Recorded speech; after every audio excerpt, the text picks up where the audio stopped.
Hi, everyone. Thank you so much. And I want to first apologize for the delay in getting started.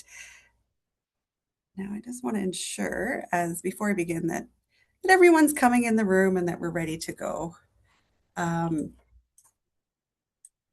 I'm just going to go forward that we are. So, again, welcome, everyone. Thank you for joining our second session on incivility at work when policy isn't enough. My name is Sharon Bunce. I'm a vice president at ARIA Consulting, and I've spent the last 25 years in the HR people leadership space. I've had the privilege of working with organizations of all shapes and sizes, coast to coast. For the course, you know, for the course of my HR career, you get into a lot of different work and projects, everything from policy development to training to some fun things like employee engagement. But there's also lots of times when you're dealing with some very difficult situations. And those could be things like investigations, terminations, really looking at safety within the workplace and beyond. So, my hope for today's session is that I can share some of my experience and learnings with you so that you can move forward with action. So, a few housekeeping notes before we get started. If there is time, I'll be taking questions. So, certainly feel free to ask those questions. I do have Marissa here who will be supporting behind the scenes. So, she will be supporting things like polls. She can see participants, and if you have your hand up, I can't see those things. And then she'll also be troubleshooting any technical issues. So, for those of you that attended our first session, thank you for continuing this very critical conversation. For those that are new to this session, and maybe you're thinking, oh no, I didn't attend the first session. Should I be here? Don't worry. I have designed today's webinar to be a standalone. However, if you are interested in getting access to our first session, which was from incivility to impact, certainly just comment yes or connect behind the scenes with Marissa, and I will ensure that you are sent a link. In part one, Kelly Gillis, who held that session, explored some important truths. Culture is shaped by leadership behavior more than policy language. Kelly examined how leadership teams create the conditions for either trust, clarity, accountability, and performance, or for tension, avoidance, and really that cultural strain. Today, we are going to be continuing that conversation because eventually, when behavior issues are not addressed, they move beyond those culture concerns or those team concerns, and they become operational people and compliance issues. So they land usually on the HR plate if you have an HR person, or they land more on that formal operational leadership plate. That's where today really begins. So this session is about helping organizations answer questions like, when should leaders coach directly? When does HR or formal operations really need to step in? What should I be documenting? What needs to have that formal review? And how do I respond before trust is lost and that risk increases? This certainly isn't about turning every issue into a formal complaint. I think nobody has the time to look at everything as a formal complaint, but it's really about building out judgment, confidence, and systems so that you're responding well and so that you're dealing with those things as they come up so that they avoid that next level or that formal complaint. Our goal today, or my goal, I should say, is not really simply awareness. Awareness is great, but most organizations and individuals, they already know that respectful behavior matters. What many leaders, organizations, and HR teams need is clarity on how to respond when that behavior falls short. So today, what we'll walk through is the difference between incivility, conflict, misconduct, and harassment, why small behaviors can create major consequences over time, where policies help, but also where they do not, how strong organizations respond earlier and more effectively, when to coach versus when to really escalate that issue, common mistakes that increase risk to the organization, a really important one, how to rebuild trust after conflict, and finally, practical ways to strengthen accountability and psychological safety. So for today, I really want to encourage you as I'm speaking or talking to really think about your own workplace. Where are your strengths? Where are those gaps? Where are some of the pain points that you feel? And what do your leaders maybe need today or the organization to help respond more effectively? So kind of keep that in your mind as we're going through. So first, before we move into more content, I'd like to do a quick pulse check. So take a moment to answer the poll. Where does your organization struggle the most right now? Is it leaders avoiding those difficult conversations? Is it inconsistent standards? Maybe one team is very diligent on certain expectations and another team not so much. Are HR getting issues too late? Is there a fear of complaints or a fear of bringing forward concerns?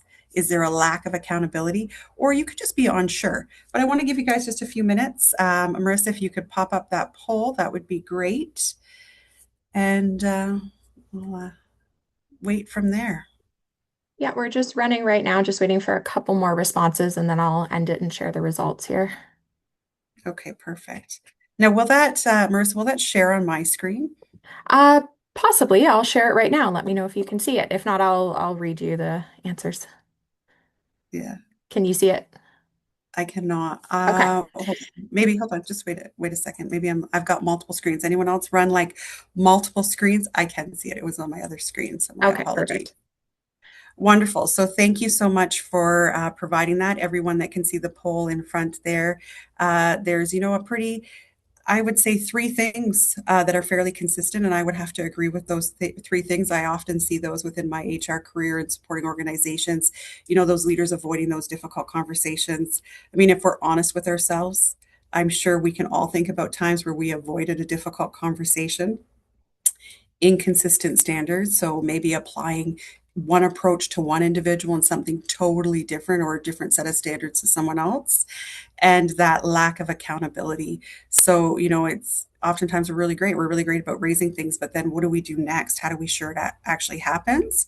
We did have a few here too with fear of complaints or fear of bringing forward concerns, and some being unsure. So I hope throughout the session today, as you get more and more information, that'll kind of help answer those questions.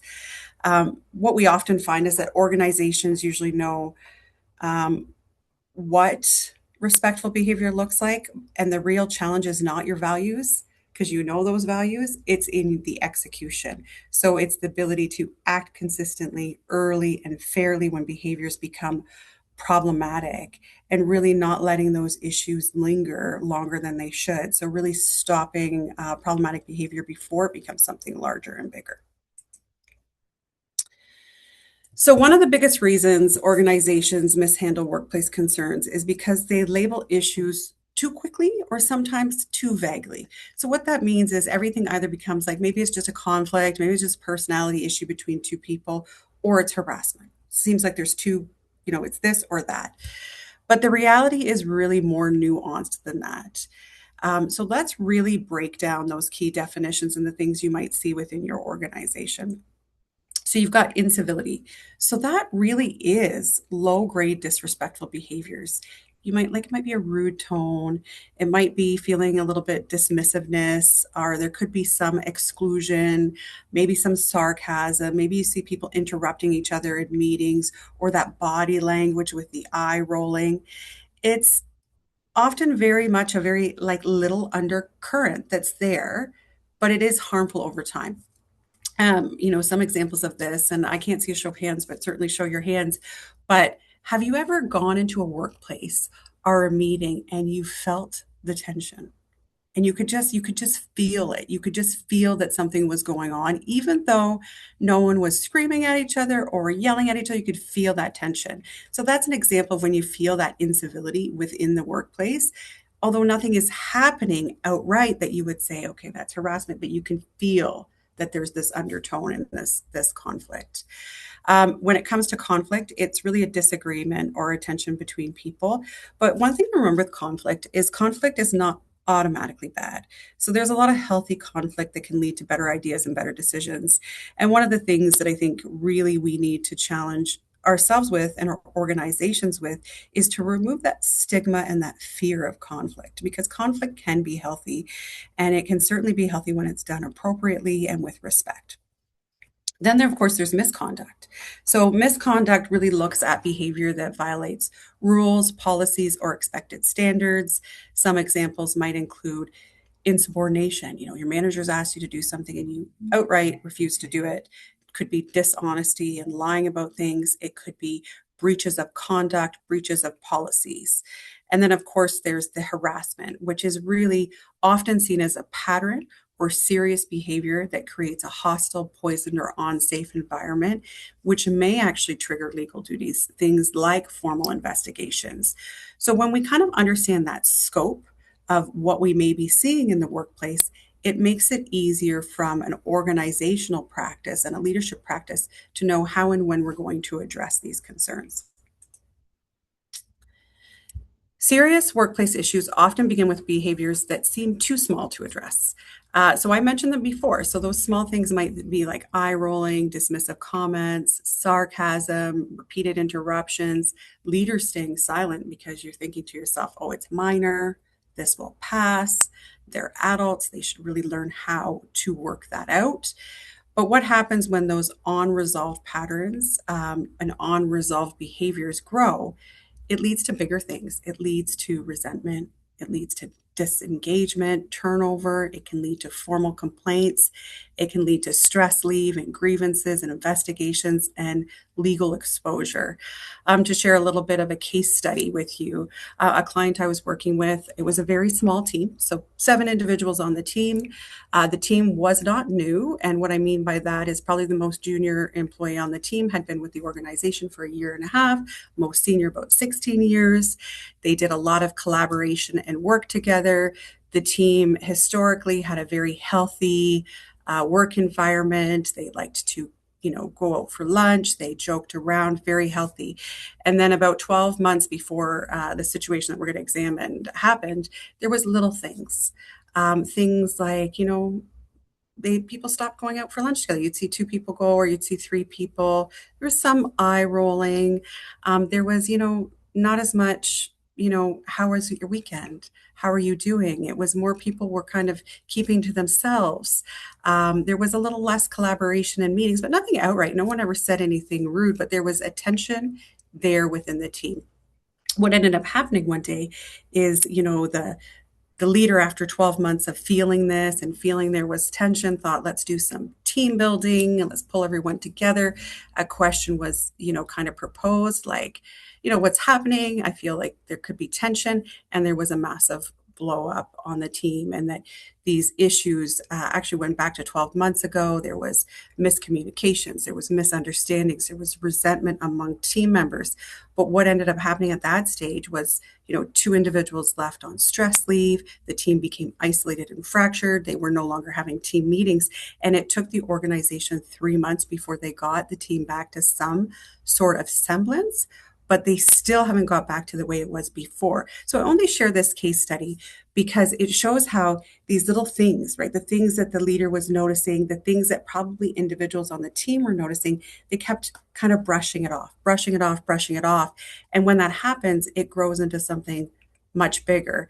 And at the end of the day, what employees notice is what their leaders correct, what their leaders call out, what their leaders support. And they also notice what their leaders kind of condone. And we condone those things by ignoring them, not addressing them, not asking the important questions. So moving into a few statistics, which I always think is important. I always think it's important to say, okay, I gave case studies, real life case study, but let's talk about statistics. Sometimes conversations about workplace issues are dismissed, right, as soft issues. That's a soft issue. We don't really need to worry about it. But as I mentioned, the impact can be very real. When we look at the Canadian statistics, 47% of women and 31% of men have reported workplace harassment or sexual harassment. So it's where it really gets to that stage where it's beyond that incivility and it's into that harassment because it's been repetitive. Over 50,000 Canadians miss work each week due to mental health challenges.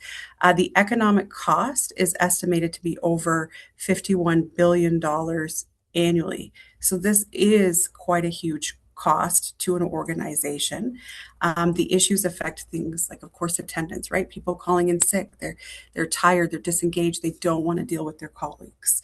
It can reduce productivity. It can be really hard to focus on your work and deliver results when you are also focusing on an internal issue, right? You spend a lot of time we think about our personal lives, take it outside of the workplace.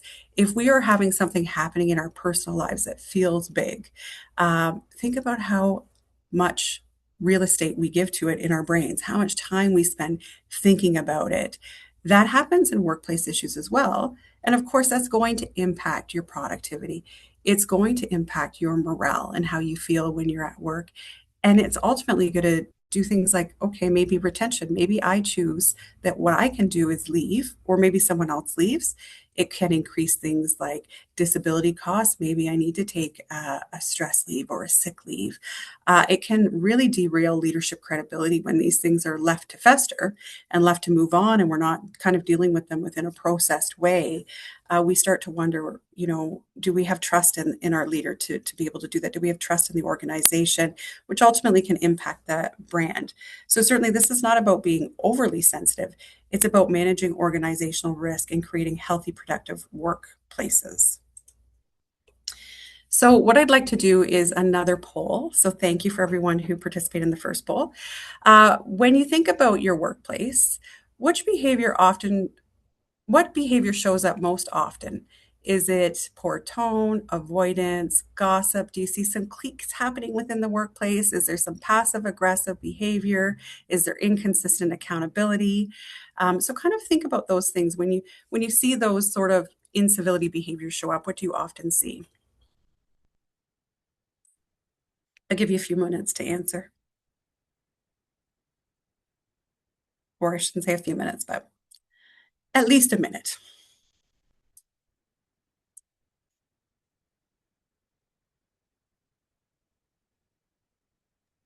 I have a couple more responses coming in and then I'll share it here. Thank you, Marissa.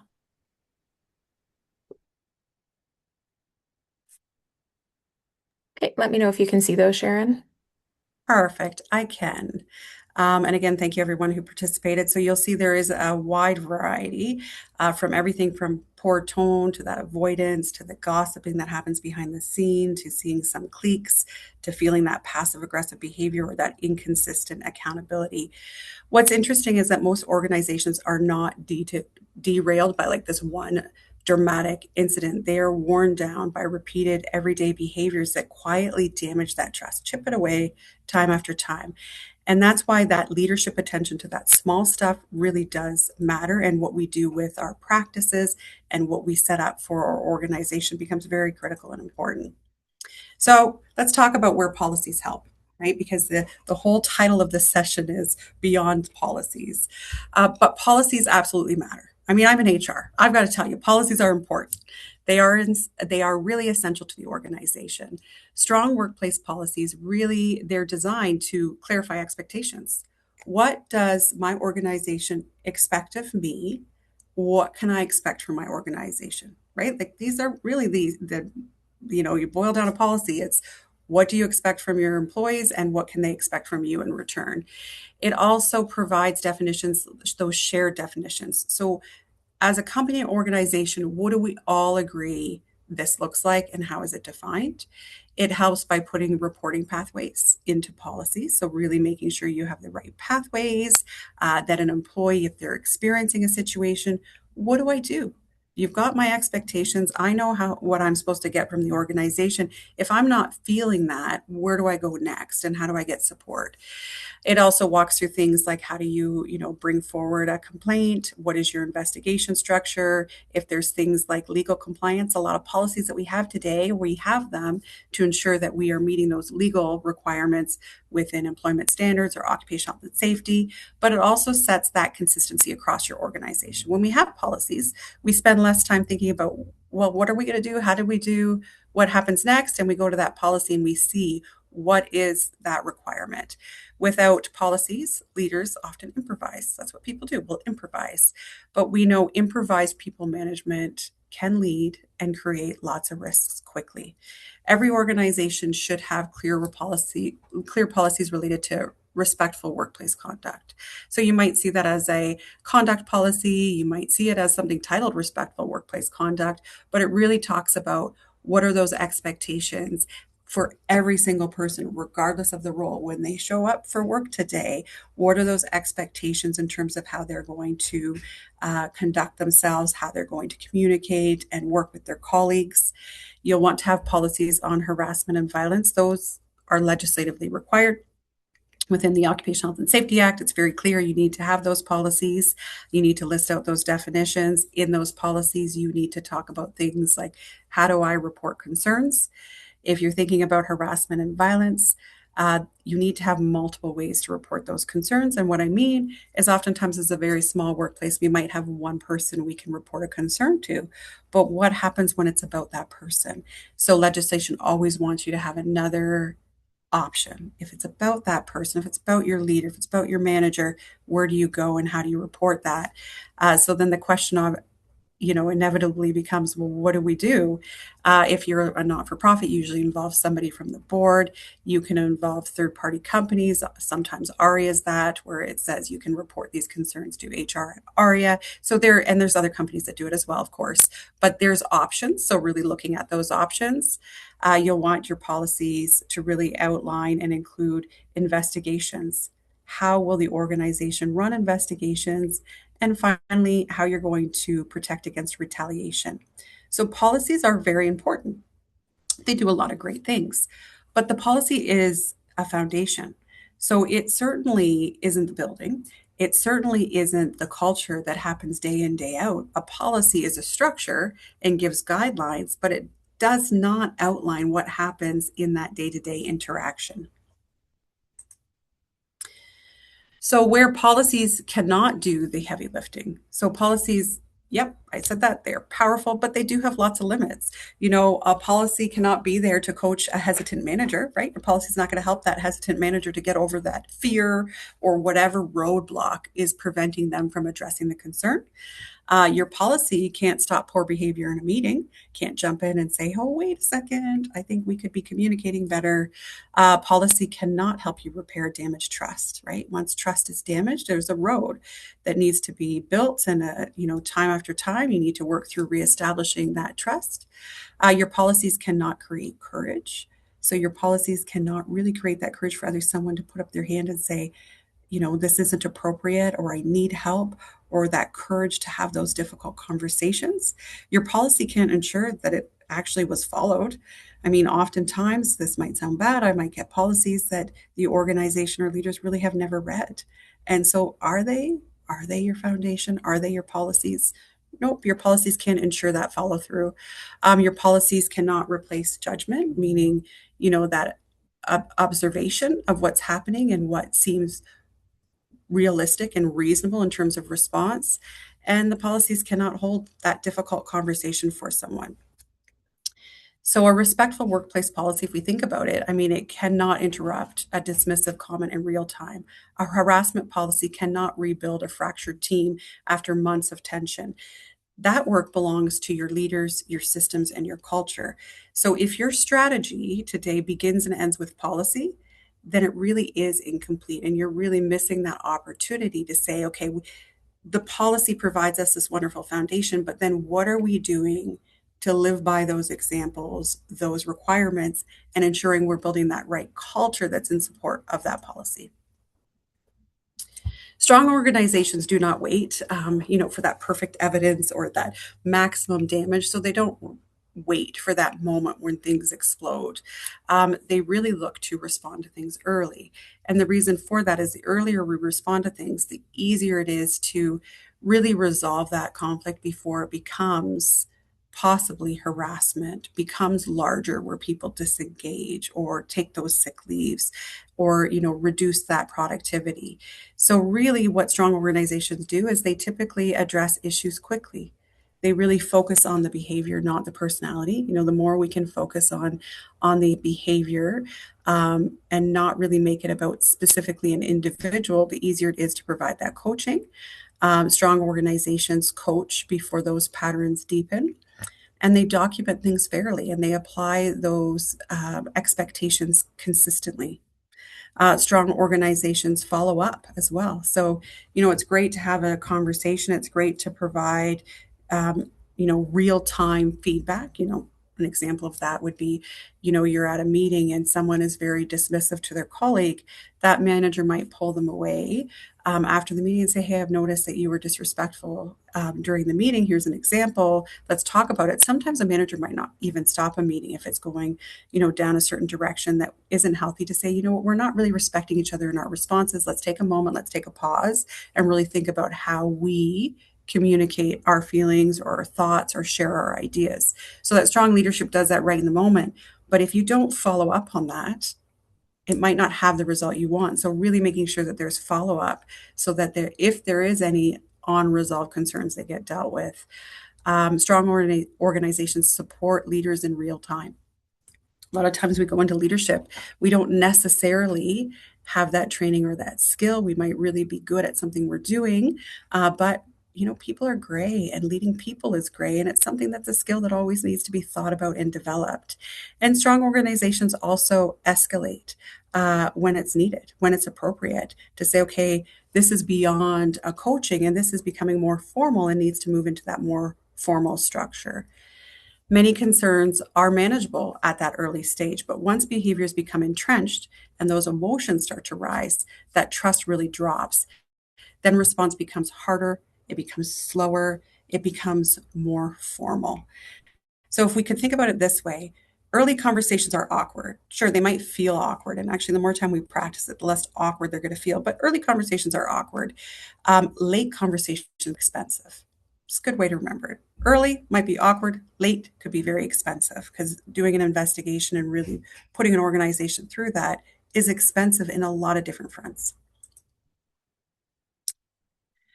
So one of the most common questions that I get from leaders is, do I coach this?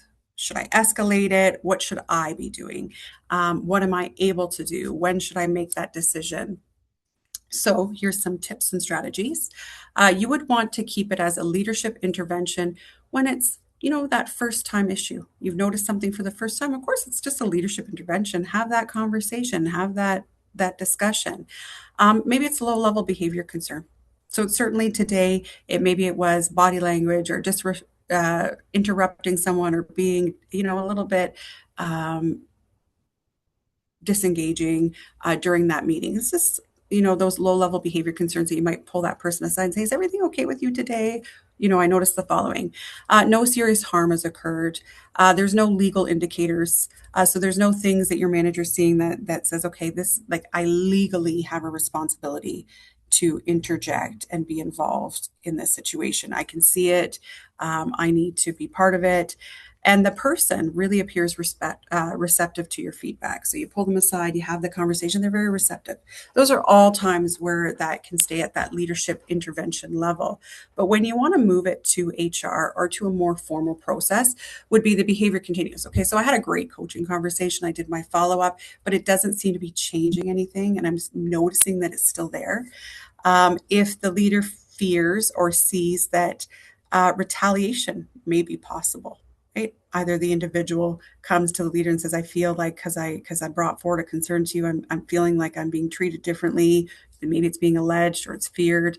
If discrimination or harassment concerns continue to arise, or there are discrimination and harassment concerns, if there is a power imbalance, so now it's becoming harder and more difficult to respond because there is that power imbalance. Team harm is widespread. So you're seeing that it's not isolated to two individuals. You're feeling it in the team and you're seeing little things. Then maybe it's time to maybe make it more formal and get HR involved to support next steps. Or you believe there's a safety risk. Of course, if there's a safety risk, automatically, immediately, you want to get more supports.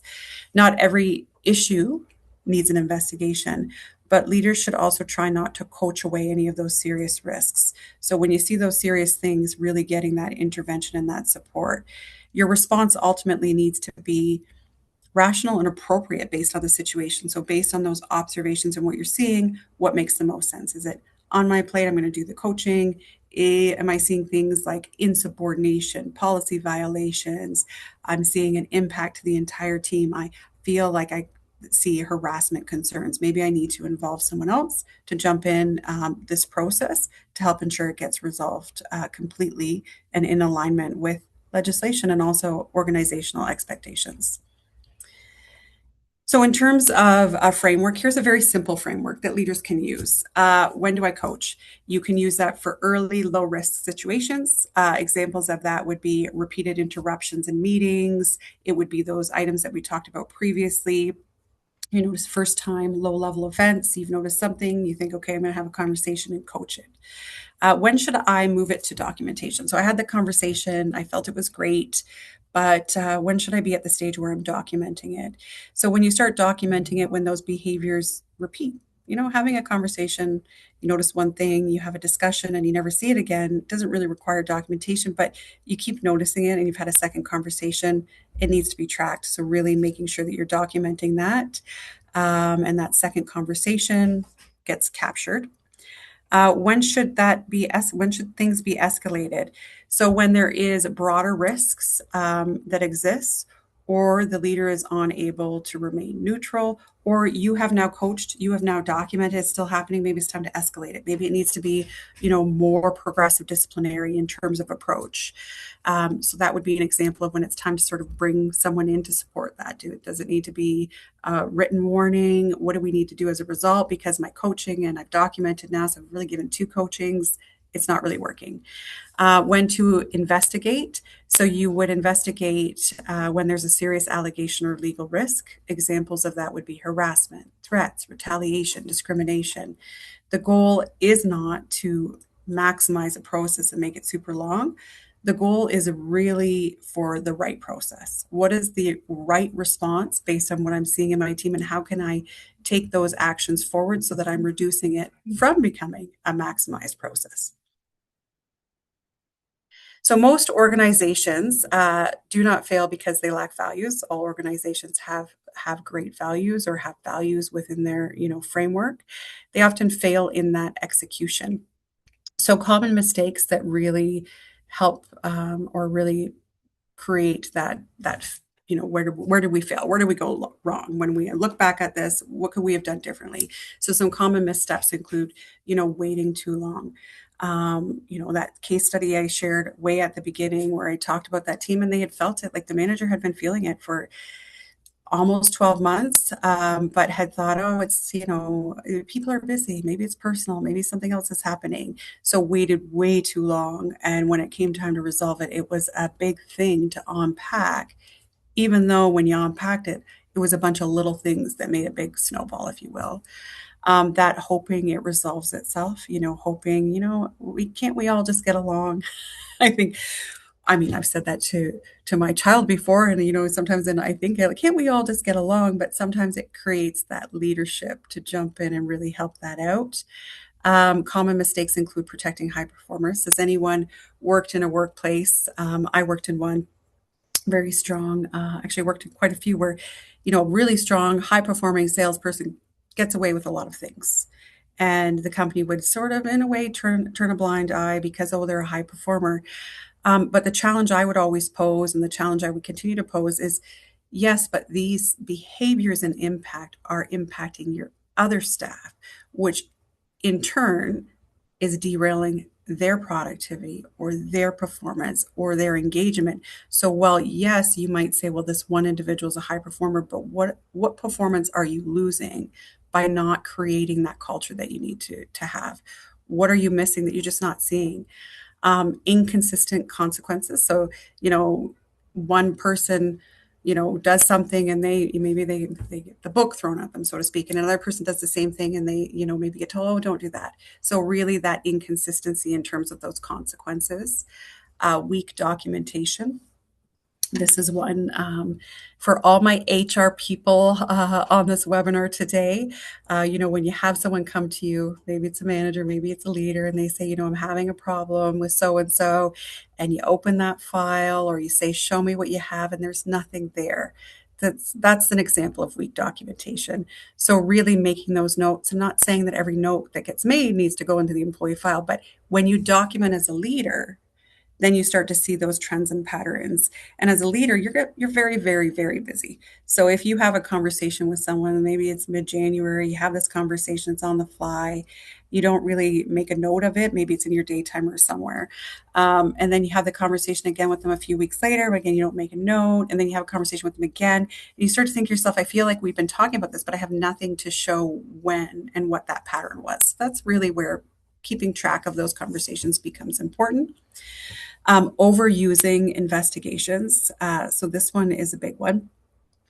Some organizations, every problem and every concern, it's the government rolled out workplace harassment. It says investigations, let's investigate and let's investigate.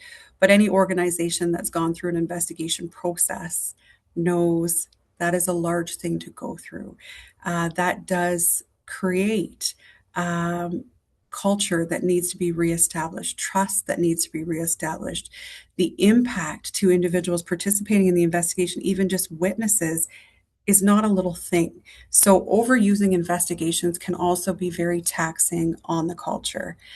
And then finally, taking action but never following up. So that can be one of the biggest mistakes we make. We take action, we do the right things, we do that first important step, but we forget the other important step, which is making sure that we follow up and it's actually happening and that we're being consistent and that if things are sliding, we're able to quickly course correct. So even one high performer who is allowed to behave badly, it really can damage culture quickly. What people notice, what employees notice, they notice inconsistencies. Employees notice if there is unfairness or perceived unfairness in the work environment. They notice this much faster and much quicker than what does your policy say. So fairness, when you're thinking about employees and you think about culture, is really being judged by your day-to-day actions, less about what does your policy say about it.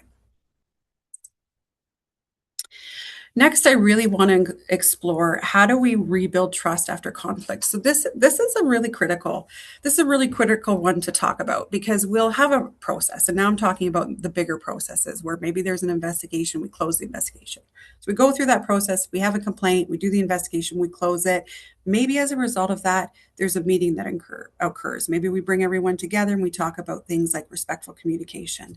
Maybe as a result, there's an apology that's offered from one person to another person. But trust may still be broken. There still may be impacts from that investigation. There still may be impacts from what others witnessed and experienced during that time. But many employers, as soon as that's done, they stop. They say, okay, check, check, check. There was a concern, check, I dealt with it. Okay, now it said next steps would be I would have a meeting to retrain and review our policies. I would ensure this person gets an apology. I've done those things. I've done the process. But what employees often care about most is what happens next, right? If we're talking about it's our actions that matter, do those behaviors improve? After all of this work, did we see a change? Are standards clearer?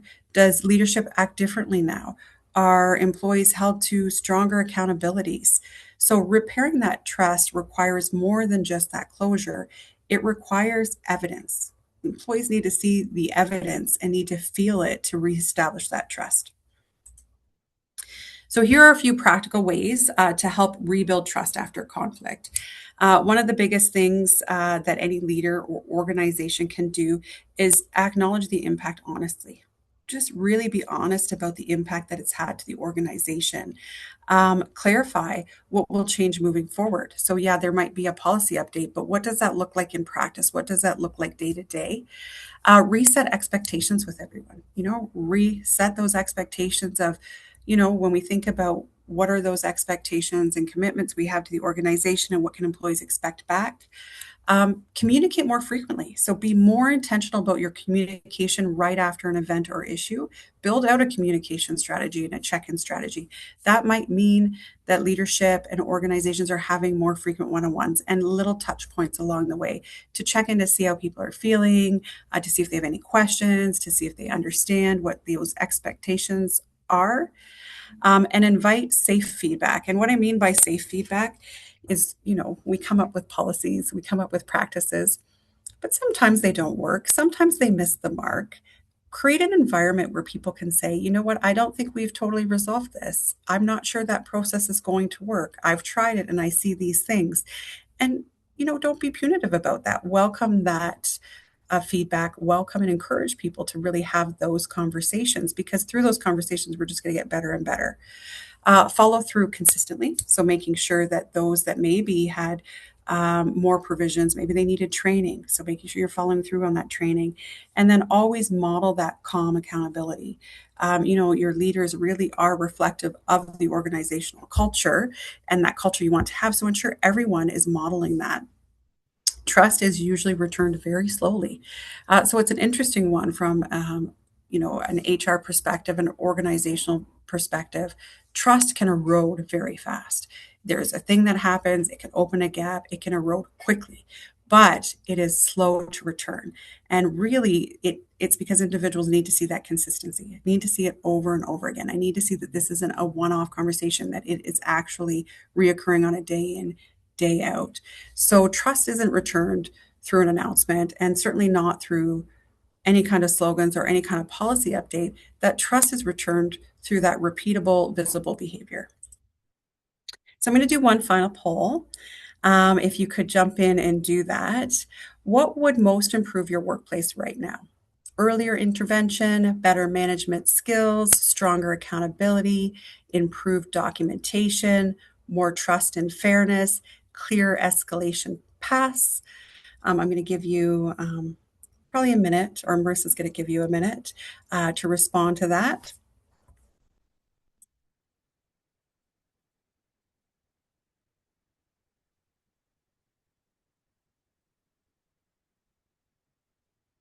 I don't know, Marissa, I'm assuming you're still behind the scenes. Yeah, I just see it a up. couple more trickling in here and then I'll share it. Thank you so much. Okay, results are being shared now. Let me know if you can see them. Thank you. So we'll see here the results in front of everyone. So we've got some saying earlier intervention, some saying, better manager skills, some sharing stronger accountability, a few with better documentation, more trust and fairness, and clear escalation paths. So what I want to say about that is often what you're seeing as your biggest pain point actually directly points to what's the best next step. So if you have leaders that are avoiding conversations, here is a great opportunity to look, okay, we need to do leadership training. We need to kind of tackle that fear of conflict, that, avoidance of conversations. If we're feeling our documentation is weak, there's a couple things. We have to look at, what is our documentation? Is it too complex? How do we simplify it? How do we make it so that it doesn't become another hurdle in the leader's day, but it becomes something that's easy to do, easy to implement? If trust is low, or we're feeling that there's a low level of trust, how do we consistently work through improving that? So when you're looking at your data, and you're looking at what you're selecting, it really is telling you a story of where you should be focusing your time and energy. So now in this last segment, let's explore building accountability, respect, and psychological safety, my apologies, within your workplace. Psychological safety does not mean no conflict. Conflict, as we talked about, is healthy. It's, you get two people in a room, there is going to be conflict at some stage, and that's not a bad thing. That is a healthy thing. But what having a psychological safe workplace means, it means that people can raise concerns. They can put up their hand and say, I feel, this is what I feel, this is what I experienced. They can challenge ideas. If there's an idea proposed, they can bring forward another idea or perspective. They can disagree respectfully. They can ask questions. They can admit mistakes. They can speak honestly. They can do all of those things without fear of humiliation or punishment or loss of career advancement. That is really what it means to build a culture that is psychologically safe for workers. Practical ways to build that environment is set clear behavior norms. So it's leading by example, but setting those norms. It's addressing issues consistently. It's encouraging respectful disagreement. Sometimes I've seen leaders, and this has been a really great tool I've seen when, thinking about a strategy or a process, really enabling like, okay, we're going to have 20 minutes of brainstorming. We're going to go around, we're going to throw all the ideas on the board and making sure everyone gets an opportunity to share those ideas, and then disagreeing. And an idea is presented. I've also seen the flip side where it's almost like it's like a debate club. Okay, here's the idea. What's wrong with it? Let's debate it. And that kind of takes away some of the fear people have about conflict. Because if that just becomes natural of here's what we believe, now let's argue why this isn't true. It also opens our minds up to things we might be didn't consider, but it takes away that fear of bringing up or having a disagreement when we do it in a respectful way. Really protecting those who raise concerns, holding everyone accountable, and repairing really quickly after missteps. Train leaders continuously. So, not just talking about it once, but having things for them to think about and talk about. Maybe it becomes part of your leadership team meetings where you spend a portion of those meetings talking about culture, talking about how, the workplace, how they're supporting their teams to have those respectful disagreements, how they're ensuring that employees have a voice, and how they're ensuring that healthy culture. So healthy cultures are not conflict free, they are just conflict capable. So I think one of the biggest things is really looking at how do we remove that fear and stop seeing conflict as a negative thing and start seeing conflict as it is healthy when done correctly and appropriately. So to help you take action after today's session, I will be sending you several resources. The first resource is a workplace incivility snapshot. This is a really quick diagnostic tool to identify early warning signs and escalation risks. The second one is a decision-making guide. It's a very practical guide to reference, hey, when should I coach this? When should I be documenting? When should I escalate this? And when may this require an investigation? And then the final document is an internal policy and process gap review. So that's more of, hey, let's look at that HR foundation. Do I have the policies and processes? It's a checklist to help you assess whether your current systems support early intervention and consistent response. These tools are just designed reflective of the conversation today to help you move from, hey, we've attended a webinar and heard some great information, but let's take action on those things that we need, because insight is useful, but it's the action and execution that's really going to have the impact within our workplace and our organizations today. So I really want to thank you for attending today's session. Part one really focused on where culture begins. Today's part really was talking about, okay, how do we build out that really solid foundation? But more importantly to that, what are the things we're doing to ensure that foundation is within the culture of our organization? It's reminding us that when behavior issues arise, that our response does matter. Those strong, healthy organizations do both. They create healthy conditions early. They intervene effectively when issues emerge. They rebuild trust when damage occurs. They develop leaders who can act with confidence. They protect people and performance at the same time. They have the right policies and frameworks in place so that there is that shared understanding of those definitions and how to get that support. At the end of the day, what leaders allow, correct, reward, and repeat defines really your workplace reality. So how do you work that in and do that all within that HR space? We do have a couple of minutes. So at this stage, I will see if there have been some questions. So I guess I won't see, but Marissa will see if there have been some questions that have come through. Certainly happy to answer those. I also want to say that if you think about it after. I mean, I know you've spent your lunch hour with me, possibly.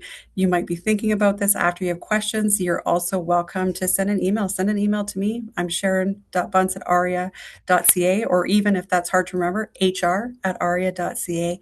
And I'm happy to, jump on a quick call, talk about that question. But certainly if you have questions today, also happy to answer those. Marissa, is there any questions that have come up? Not that I'm seeing at the moment, but I'll keep an eye on the Q&A in the chat here for another minute or two. Okay, perfect. Well, really what I want to say is thank you so much for attending the session today. I hope that you enjoyed it. If you have any ideas of future sessions that you would like to see, you can also put those in the chat. We always look to ensure that we're providing webinars that are really aligned with what you're looking for, what you're needing as you move forward. I think on that note, what I'm going to do is return 5 minutes back into your day. I want to wish you all the best this afternoon and thank you again.